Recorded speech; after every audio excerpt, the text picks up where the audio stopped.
Hey crew, it's Pitt, and I am back with some more ancient lore. Today we are diving back into the works of Dante Alighieri, into Purgatorio. We are up to Canto 21 today. We will be reading Canto 21, then discussing it on the other side. I am believing that there is more to this work than at first meets the eye. There are keys here that unhold a little bit deeper wisdom, and if you are unsure what I mean by that and you might want to tag along, I suggest choosing one of these playlists in the top and figuring out where we are because it might be a little bit difficult to keep up when I start talking about the fact that it appears we are dealing with the divine aura at this point and the actual processes of the manifestation that happens within the life, right? We have seen him go from the base through the crown. He is going through the seven different virtues or the seven different vices. I disagree in some part with how the order of it is, but that's something that we can disagree on. With that being said, we are going to dive into Canto 21. We will be reading 21 through 26 today. Purgatorio, Canto 21. The natural thirst that never is satisfied excepting with the water for whose grace the woman of Samaria besought, put me in travail, and haste goaded me along the encumbered path behind my leader. And I was pitying that righteous vengeance. And lo, in the same manner as Luke writeth, that Christ appeared on to two upon the way from the sepulchral cave already risen. A shade appeared to us and came behind us, down gazing on the prostrate multitude, nor were we aware of it until it spake, saying, My brothers, may God give you peace. We turned suddenly, and Virgilius rendered to him the countersign thereto conforming. Thereon began he, In the blessed counsel, thee may the court voracious place in peace, that me doth banish in eternal exile. How, said he, and the while we went with speed, if ye are shades whom God deigns not on high, who up his stairs so far has guided you? And said my teacher, if thou note the marks which this one bears, and which the angel traces, well shalt thou see, he with the goods must reign. Sorry.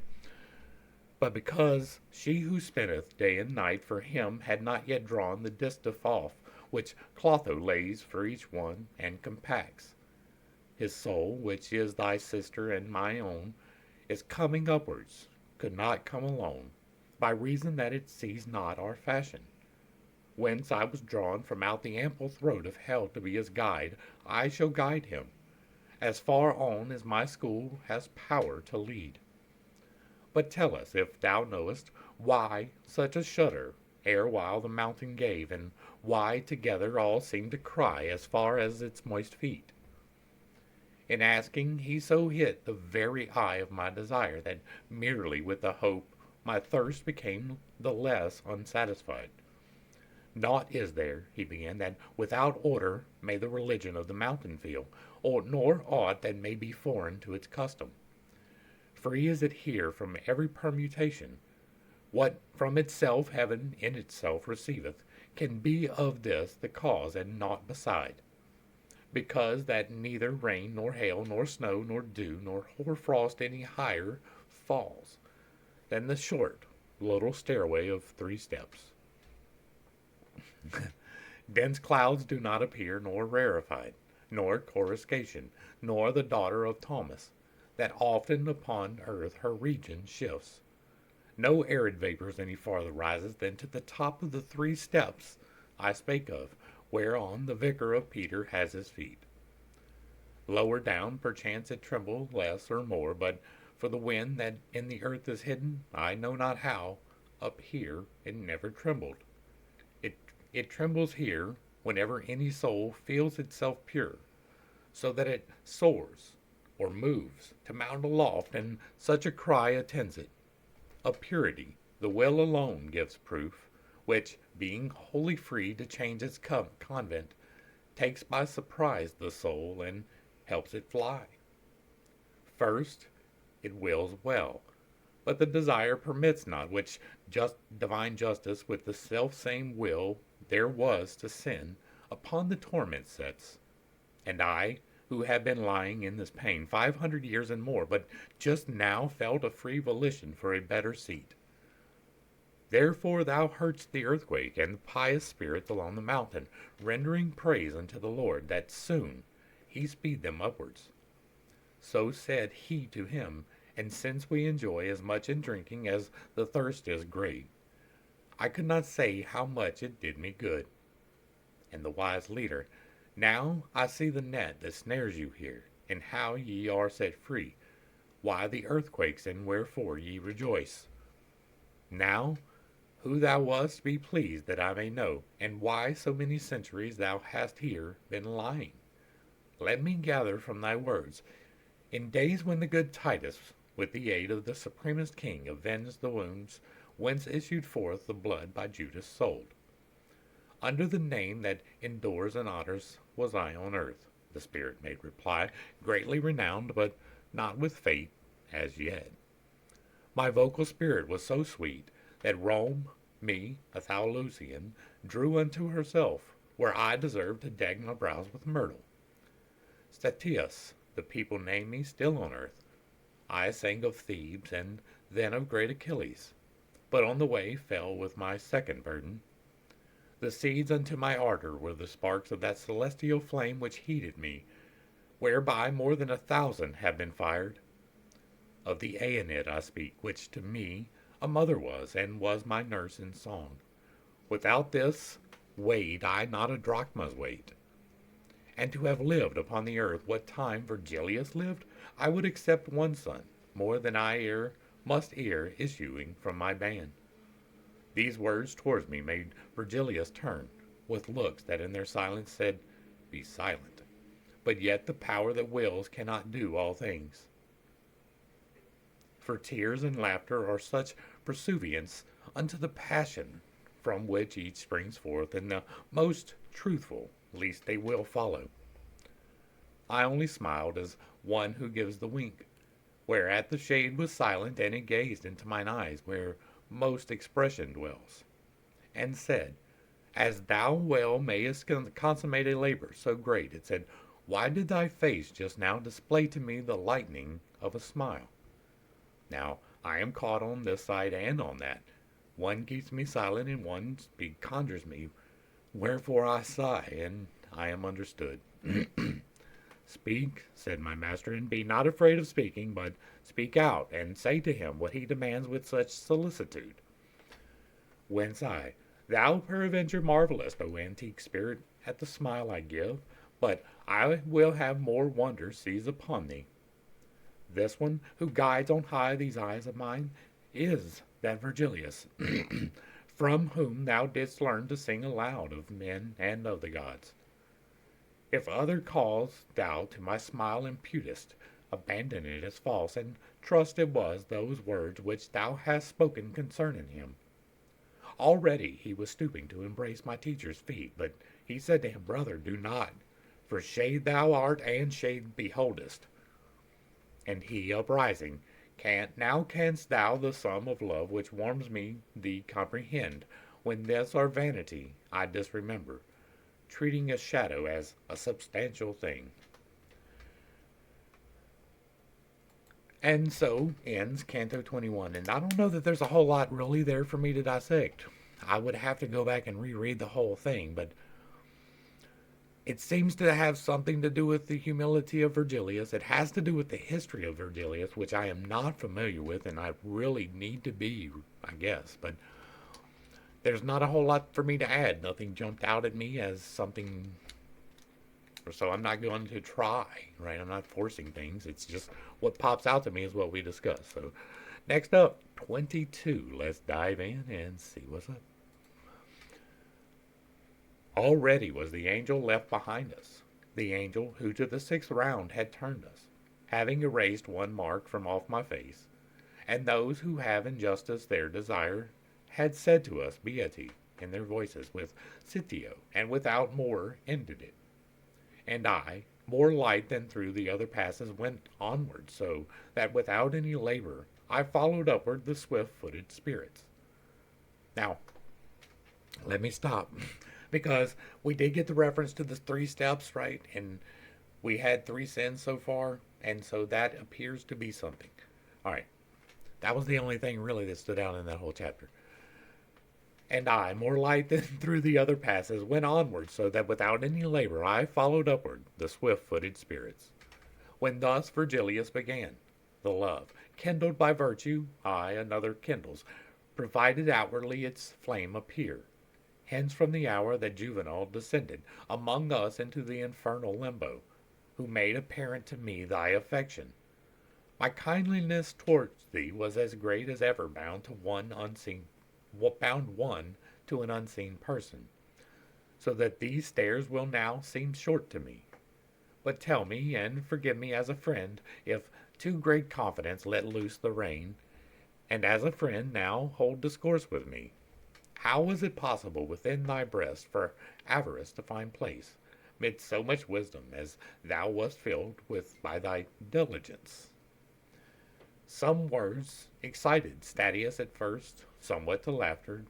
Afterward he answered, each word of thine is love's dear sign to me. Verily, oft times do things appear which give fallacious matter to our doubts, instead of the true causes which are hidden. Thy question shows me thy belief to be that I was niggard in the other life. That is not a bad word.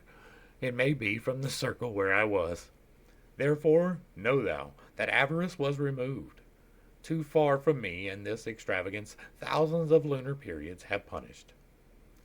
And were it not that I my thoughts uplifted when I the passage heard, where thou exclaimest, as if indignant unto human nature, to what impellest thou not, O cursed hunger of gold, the appetite of mortal men? Revolving, revolving I should feel the dismal joustings, then I perceived the hands could spread too wide, their wings in spending, and repented me, as well as that of my other sins. How many with shorn hair shall rise again, because of ignorance, which from this sin cuts off repentance, living and in death? And know that the transgression, which rebuts by direct opposition any sin, together with it here, its verdure dries. Therefore, I have been among that folk which mourns its avarice to purify me, for its opposite has befallen me. Now, when thou sangest the relentless weapons of the twofold affliction of Jocasta, the singer of the songs bucolic said, from that which Cleo there with three preludes, it does not seem that yet had made thee faithful, that faith without which no good works suffice. If this be so, what candles or what sun scattered thy darkness, so that thou didst trim thy sails behind the fishermen thereafter? And he to him, thou first directest me towards Parnassus, in its grots to drink, and first concerning God didst me to enlighten. Thou didst as he who walketh in the night, who bears his light behind, which helps him not, but wary makes the persons after him. When thou didst say, the age renews itself, justice returns, and a man's primeval time and a new progeny descends from heaven. Through thee I poet was, through thee a Christian. But that thou better see what I design, and color it, I will extend my hand. Already was the world in every part pregnant with the true creed disseminated by messengers of the eternal kingdom. And thy assertion, speaking of above, with the new preachers was in unison, whence I to visit them with the custom took. Then they became so holy in my sight that when Domitian persecuted them, not without tears of mine were their laments. And all the while that I on earth remained, them I befriended, and their upright customs made me disparage all the other sects. And ere I led the Greeks unto the rivers of Thebes, in poetry I was baptized, but out of fear was covertly a Christian. For a long time professing paganism, and this lukewarmness caused me the fourth circle. the circuit round more than 4 centuries.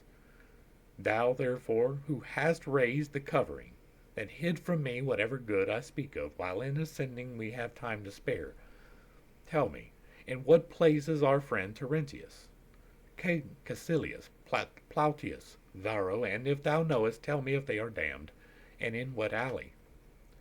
These, Perseus, and myself, and others many, replied my leader, with that Grecian R, whom, more than all the rest, the Muses suckled.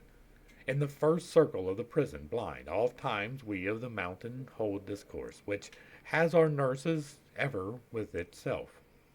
Euripides is with us, and Typhon, Simonides, Agatho, and many others, Greeks, who of old their brows with laurel decked.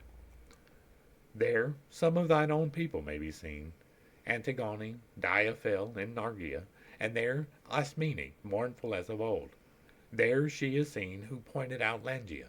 There is Tiresias' daughter, and there Thetis, and there Diomedia with her sisters. Silent already were the poets both, attent once more in looking round about, from the ascent and from the walls released. And 4 handmaidens of the day already were left behind, and at the pole the 5th was pointing upward with its still burning horn. What time, my guide?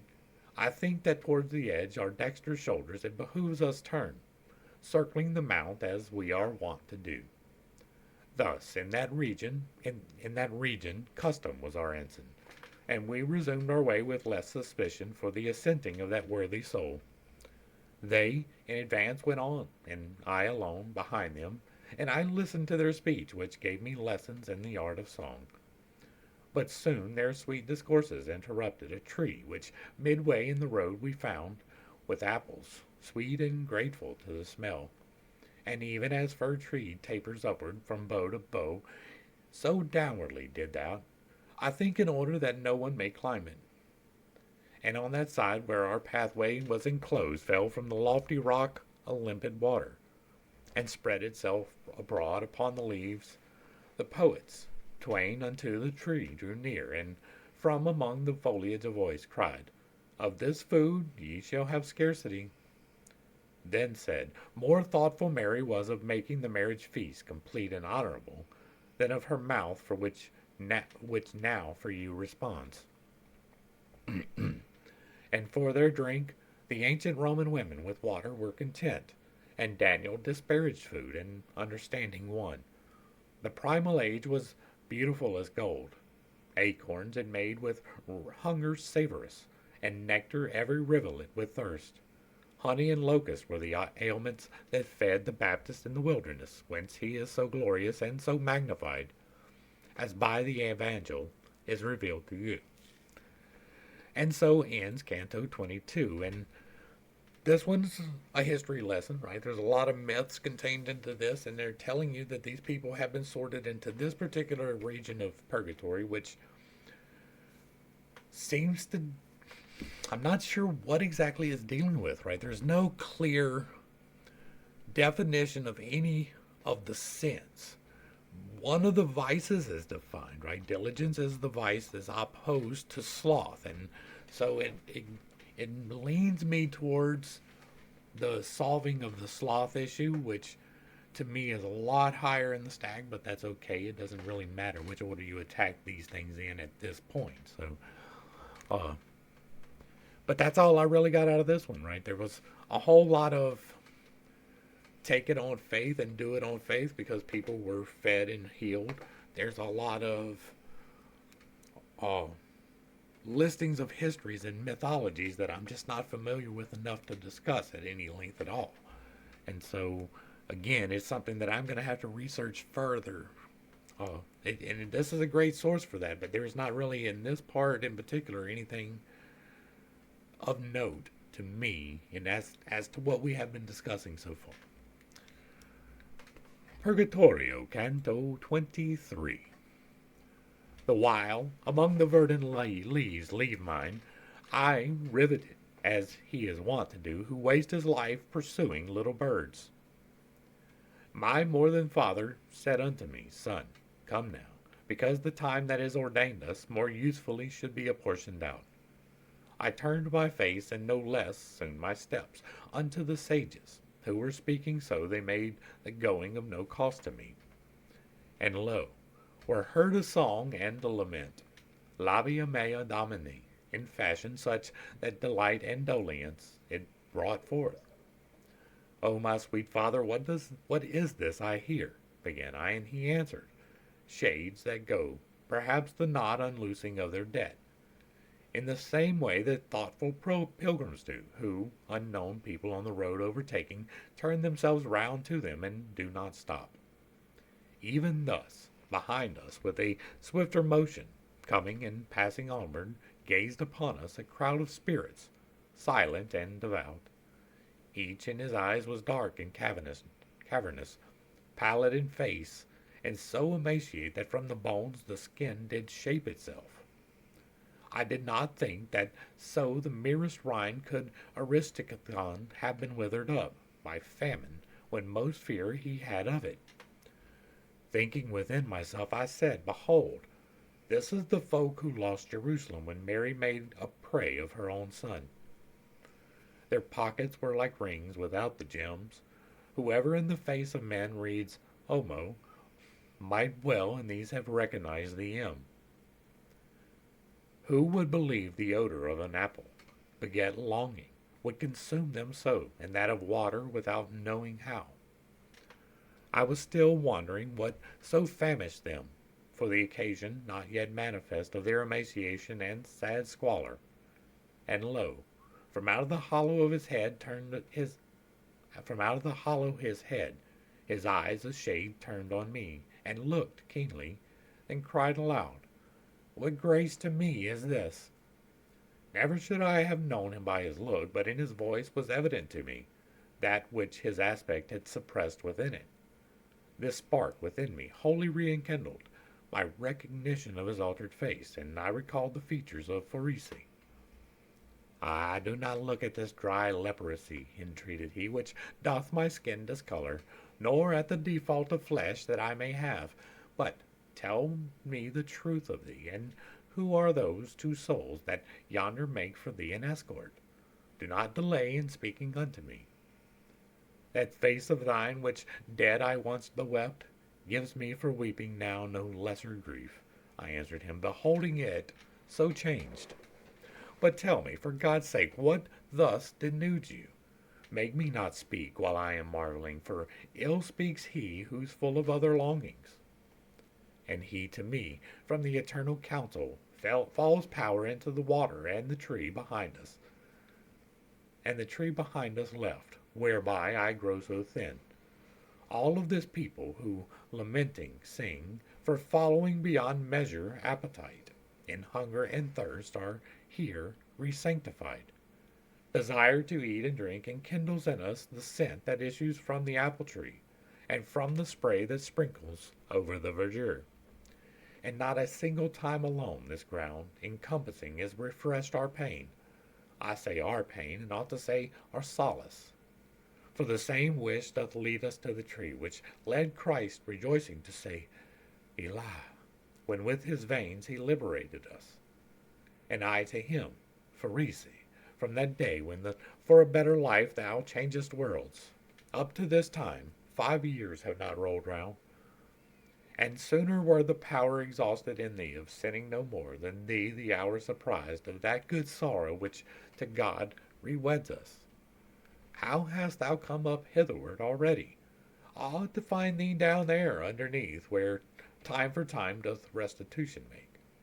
And he to me thus speedily has led me to drink of the sweet wormwoods of these torments. My Nella, with her overflowing tears, she with her prayers devout, and with her sighs, has drawn me from the coast, where one awaits, and from the other circles sets me free. So much more dear and pleasing is to God my little widow, whom so much I loved, as in good works she is more alone. For the Barbagia of Sardinia, by far more modest in its women than the Barbagia I have left her in. O brother sweet, what wilt thou have me say? A future time is in my sight already. to which this hour will not be very old, when from the pulpit shall be interdicted to the unblushing womankind of Florence to go about displaying breast and paps. What savages were ever, what Saracens who stood in need to make them covered go of spiritual or other discipline. But if the shameless women were assured of what swift heaven prepares for them already, wide open would they have their mouths to howl. For if my foresight here deceive me not, they shall be sad ere he has bearded cheeks, who now is hushed to sleep with lullaby. O brother, now no longer hide thee from me. See that not only I, but all these people are gazing here, where thou dost veil the sun. Whence I to him, if thou bring back to mind what thou with me hast been, and I with thee, the present memory will be grievous still. Out of that life he turned me back, who goes in front of me. 2 days agone, when round the sister of him yonder showed herself, and to the sun I pointed. Through the deep night of the truly dead has this one led me, with this true flesh that follows after him. Thence his encouragements have led me up, ascending, and still circling around the mount, that you doth straighten whom the world make crooked. He says that he will bear me company, till I be where Beatrice will be. There it behooves me to remain without him. This is Virgilius, who thus says to me, and him I pointed at. The other is that shade for whom you just now shook every slope, your realm, that from itself discharges him. And so ends Canto 23. And here we get a glimpse at gluttony, right? This is the sin of gluttony, which is countered. What have I got up here? Temperance, that's the word. Gluttony and temperance are two sides of the coin. You're not meant to starve yourself. You're not meant to glutton, right? Not to glut yourself, which makes you a glutton. To eat too much, to consume all of the things without any thought for whatever. You're supposed to be conscious of what you put in your body. The reference to Daniel, he didn't forgo food. He forgo meat, right? It was meat that he gave up. There's a serious argument to be made. We made it when we was going through that you're supposed to be a vegan. We were not given meat to eat until after the flood, right? That was a whole process. Okay, now you can eat meat, which brings up the whole argument behind Cain and Abel. If you can't eat meat, then why was there a shepherd who was shepherding the meat and then offering it in sacrifice if they weren't allowed to eat the meat? That's a whole argument, right? It's a problem. Regardless, this is about self-discipline. This is about temperance. I think that this is focused in the solar plexus. I think this is the third step. They've got it like the fourth, I think, which would be the heart for me, and that's a whole different thing. But it works, right? If you're working on tempering yourself from being a glutton, then you're doing the right thing, regardless of what you call it or what order you do it in. Purgatory 24. Let's dig in. Nor speech the going, nor the going that slackened, but talking we went bravely on, even as a vessel urged by a good wind, and shadows that appeared things doubly bid dead, from out the sepulchres of their eyes betrayed wonder at me, aware that I was living. And I, continuing my colloquy, said, Peradventure he goes up more slowly than he would do for other people's sake. But tell me, if thou knowest, where is Picarda? Tell me if any one of note I see among this folk that gazes at me so. My sister, who, twixt beautiful and good, I know not which was more, triumphs, rejoicing already in her crown on high Olympus. So said he first, and then, 'tis not forbidden to name each other here, so milked away is our resemblance by our dieting. This, pointing with his finger, is Buona Gianta, Buono Gianta of Lucca, and that face beyond him there, more peaked than the others, was held the holy church within his arms. From Tours was he, and purges by his fasting Bolsina's ills and Vernaccia wine. He named me many others one by one, and all contented seemed at being named, so that for this I saw not one dark look.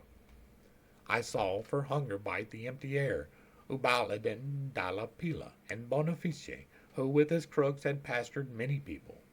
I saw Messon Marchese, who had leisure once at Forlì for drinking with less dryness, and he was one who never felt satisfied. But as he does who scans and then doth prize one more than the others, did I him of Lucca, who seemed to take most cognizance of me. He murmured, and I know not what Gentuca from that place heard I, where he felt the wound of justice that doth macerate them so. O soul, I said, that seemeth so desirous to speak with me, do so, that I may hear thee, and with thy speech appease thyself and me. A maid is born, and wears not yet the veil, began he, who to thee shall pleasant make my city, howsoever men may blame it. Thou shalt go on thy way with this provision. If by my murmuring thou hast been deceived, true things hereafter will declare it to thee. But say of him I here behold, who forth evoked the new invented rhymes, beginning, ladies that have intelligence of love. And I to him, one am I, who, whenever love doth inspire me, note, and in that measure which he within me dictates, singing go. O brother, now I see, he said, the knot which me, the notary, and Gittione held, short of the sweet new style that now I hear. I do perceive fully, clearly, how your pens go closely following after him who dictates, which, with our own forsooth, came not to pass. And he who sets himself to go beyond no difference sees from one style to another, and as if satisfied he held his peace, even as the birds that winter towards the Nile sometimes into a phalanx form themselves, then fly, then fly in greater haste and go in file. In such wise all the people who were there, turning their faces, hurried on their steps, both by their leanness and their wishes light. And as a man who weary is with trotting, lets his companions onward go and walks, until he vents the panting of his chest, so did Pharisee let the holy flock pass by, and came with me behind it, saying, When will it be that I again shall see thee? How long, I answered, I may live I know not, yet my return will not so speedy be, but I shall sooner in my desire arrive. Because the place where I was set to live from day to day of good is more depleted, and unto the dismal ruin seems ordained. Now go, he said, for him most guilty of it.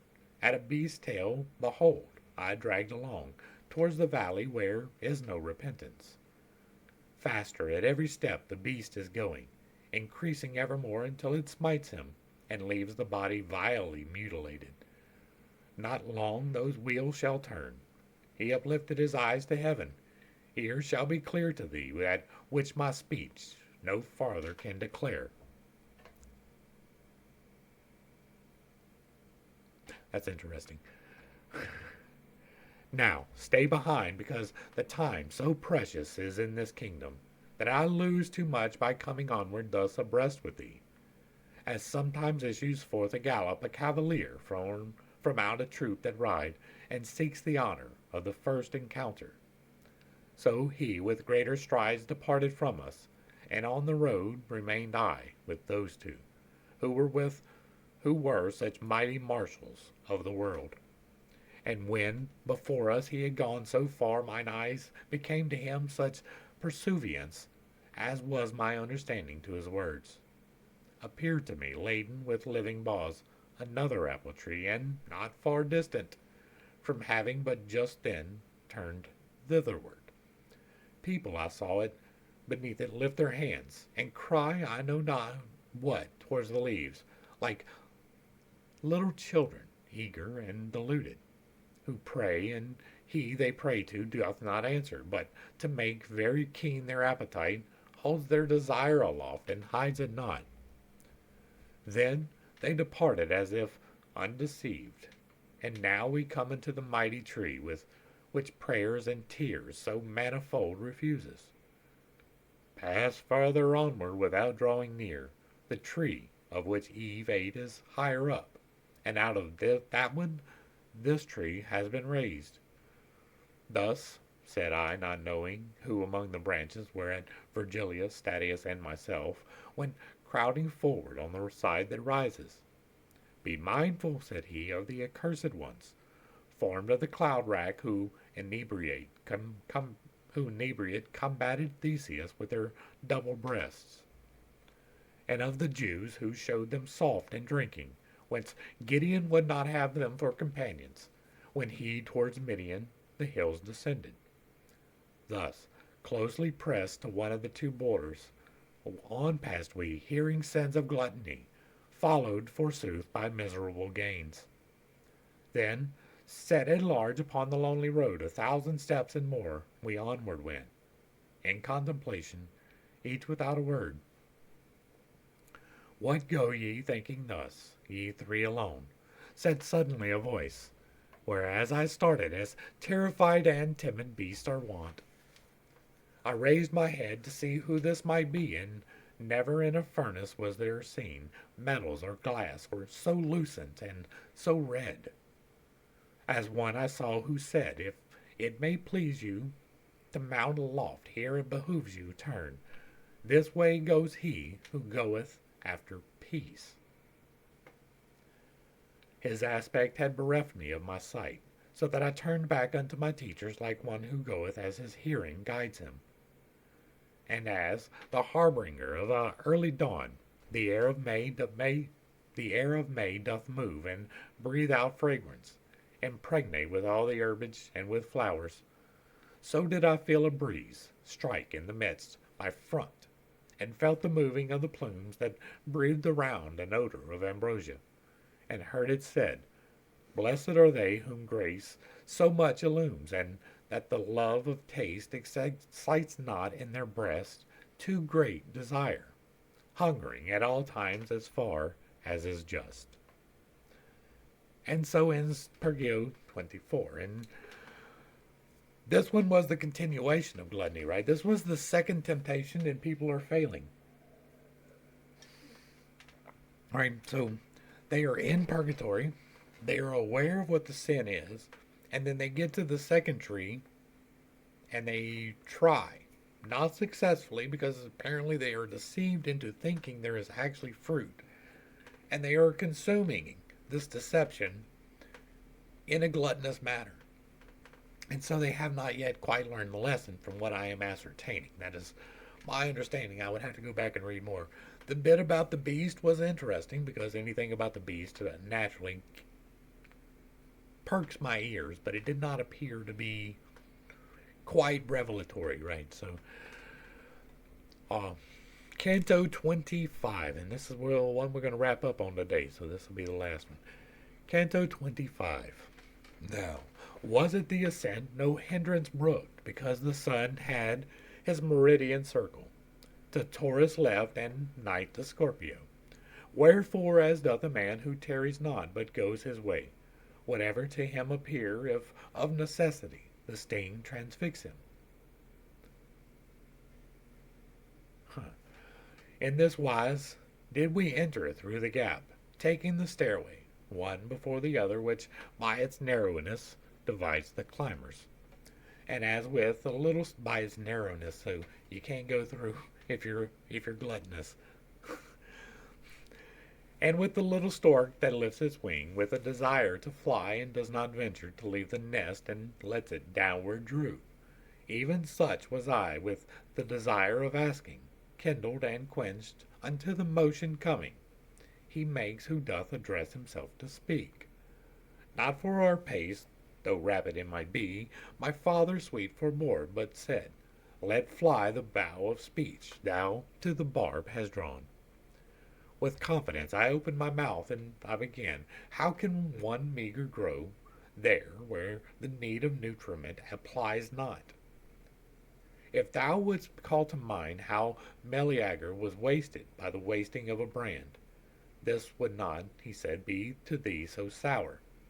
And wouldst thou think how at each tremulous motion trembles within a mirror of your own image, that which seems hard would mellow seem to thee?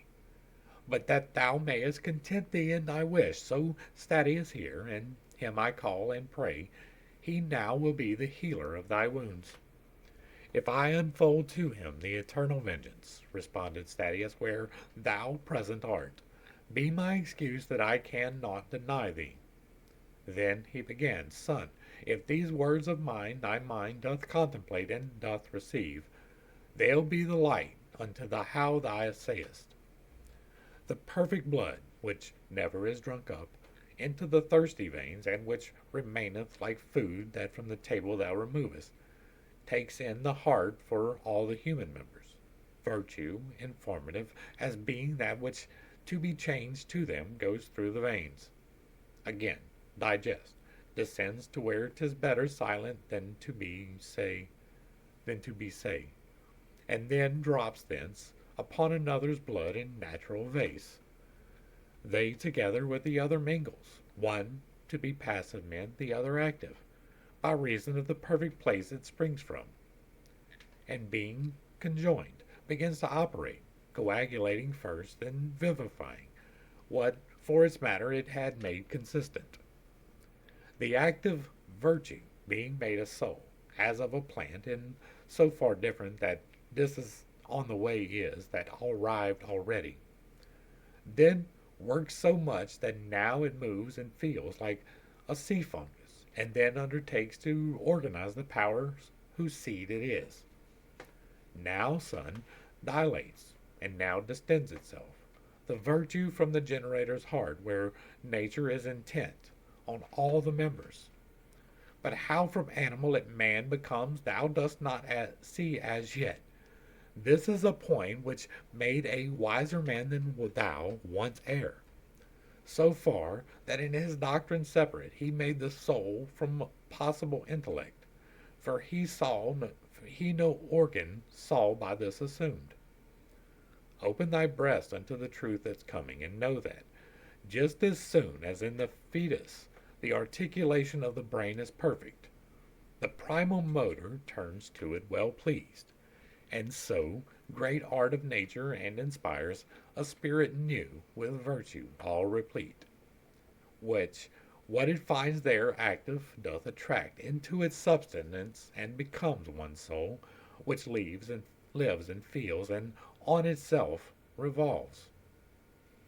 And, and, and that thou less may wonder at my word, behold the sun's heat, which becometh wine, joined to the juice that from the vine distills, whenever Lachesis has no more thread, it separates from the flesh, and virtually bears with itself the human and the divine. The other faculties are voiceless, all, the memory, the intelligence, and the will, in action far more vigorous than before. Without a pause it falleth of itself in a marvelous way on one shore or the other. There, of its roads, its first is cognizant. Soon as the place there circumscribeth it, the virtue informative rays about it, as much as in the living members, and even as the air, when full of rain, by alien rays that are therein reflected, with diverse colours shows itself adorned.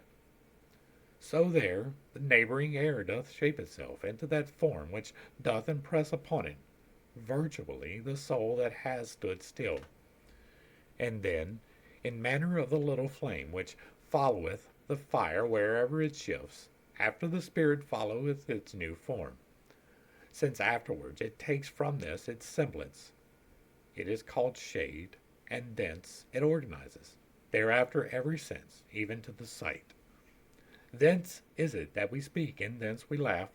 Thence is it that we form the tears and sighs that on the mountain thou mayhap hast heard. According as impress us our desires and other affections, so the shade is shaped. And this is the cause of what thou wonderest at. And now, unto the last of all the circles had we arrived, and to the right hand turned, and were attentive to another care. There the embankment shoot forth flames of fire, and Upward doth the cornice breathe a blast that drives them back and from itself sequesters. Hence we must needs go on the open side, and one by one, and I did fear the fire on this side, and on that the falling down. My leader said, along this place one ought to keep upon the eyes a tightened rein, seeing that one so easily might err. Somea duas clemente, and the bosom of the great churning chanted then I heard, which made me no less eager to turn around. And spirits saw I, walking through the flame, wherefore I looked to my own steps, and there is apportioning my sight from time to time. After the close which to that hymn is made, aloud they shouted, Virium non cognosco, then recommenced the hymn with voices low. This also ended, cried they, to the wood Diana ran, and drove forth Helise, therefrom who had of Venus felt the poison. Then to their song returned they, then the wives, they shouted, and the husbands who were chaste, as virtue and the marriage vow imposes. And I believe that them this mode suffices, for all the time the fire is burning them with such care is it needful, and such food, that the last wound of all should be closed up. Okay, so there was a lot in this one, however. And that's in Canto 25. We got a description of the soul in a very real way. We also got some things that are unlocked with keys, right? This is alchemical reference, right? The distillation of the spirits is described in part of this. But it is also the distillation of the spirit, which people definitely overlook the fact that alchemy and spirituality are kind of overlaid in a way that only makes sense to Terence Howard. He wasn't all wrong in what he did, but his mathematics, like the unfolding of the pattern, okay, you got that. The spiral, got that. 1 times 1 is 3, not so much. And I understand his intention behind it. He was still wrong. But what we've been described here is how the soul works, right? We talked several times about the Trinity, and we are going to talk about it again right now. The Trinity is the 3 in 1, right? The 8 that makes the 3 into the 1. You are 3 things at once. You are the meat suit, in which moves around this 3D reality in which we are in. You are the soul, which individually makes the choices in which you are doing things here in 3D reality. And then you have the spirit, which is the part outside of you that transforms wanting into doing. It is the part that actually makes things happen. It's the part that actually makes you breathe in your heart pump.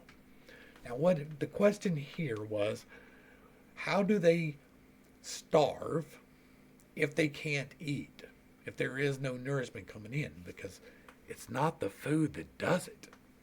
It's the Holy Spirit, right? It's the transformative power of the becoming that is part of you, but you are only a part of, right? You are not God, but you are a tiny little sliver of God, an individualized piece stuck inside of a meat suit. And you get to make decisions with the piece that is stuck inside of the meat suit. The spirit is the part that enables that will to happen. That spirit is directly from God, right? You have access to it. It is the creative force. It resides in your heart, right? It is the part that ties together the earthly, which are the ones from the heart down, right? The base, the sacral, and the solar plexus, with the divine, which are the ones from the heart up, the throat, the third eye, and the crown. Those, tied together through the heart, give you access to the divine, which is the one that begins outside of your palms. If you hold them out like this, or the palms flat, I can't really get it in camera, but like this, all the way out. It's a circle, goes all the way around you. And it extends from there, varying distances depending on where you are in your journey. But that is the becoming. That is the part that is outside of you, but that you have access to. That is the energy source that you can tap into through the two available entry points and process through the Holy Spirit to create in your life the things which you are trying to manifest. All of that is in here. If you have the key to unlock it, if you know what you're looking for, it is here. It tells you this whole first half of this particular canto was telling you that. It's not the actual food that nourishes you, even there. It is the spirit of the becoming that you are in now. You have gone through the stack, you are in the divine, you are in the spirit of the becoming. And being properly aligned there means, once again, going through the stack. I do that in a different order than they do, but that doesn't really matter, right? The way that I have it, I feel like has been directly revealed to me to freely disseminate. I give it out every chance I get. Nobody listens to it, but it's okay. I'm not here to convince you. I'm here to tell you. So every chance I get, I will tell you. You can do the things that God says you can do. You can manifest things in your life. You can ask and receive. You can knock and the door will be opened. You can do all of these things and more. You have been told by many, many, many, many, many different people that it's possible. You have to have the faith. You have to have the discipline, and you have to align yourself correctly, because if you are not aligning yourself correctly, you are doing it wrong. This was a code book, right? Maybe not hell. I would have to reread it, but I'm not doing that right now. But Purgatory, for sure, is a code book on ascension, on how to liberate your mind, how to ride that pendulum up, as Hermes Trismegistus says. Ride that pendulum up and stop, or the three initiates, right? So that you're not affected when it comes back down, but you can ride it back up on the next round. You can transmute your mind. You can manifest things in your life. These are real things.